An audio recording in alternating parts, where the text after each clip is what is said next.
In this video, we're going to cover making tabs on our forms in RLD. So to get started, go ahead and create a new input form. Once you're there, we're going to start by dragging in 3 groups on top of each other.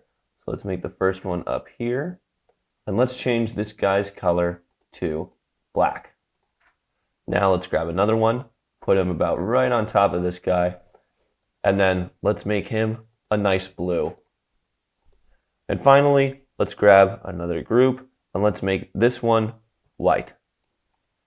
All right, so now we've got our 3 groups. Let's make them actually pop up and have little tabs at the top that we can click.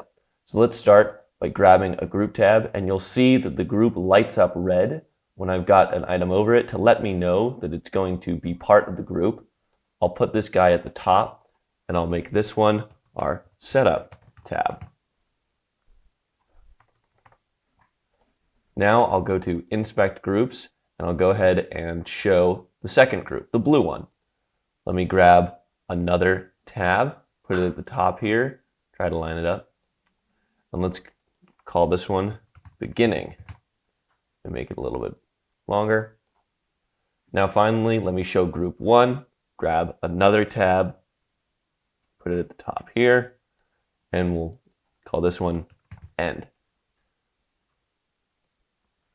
Now, I need to click on each tab and then click on Button Extra Actions, go here and click Pop Up, and my group should already be selected. And as we saw, it was red when we put it inside the group, so it'll pop up that group. Now we click on Beginning, we do the same thing, and then we click on End and click Pop Up as well. Now when we go to Preview, see End starts up. When we click Beginning, blue shows up, and when I click Setup, white shows up.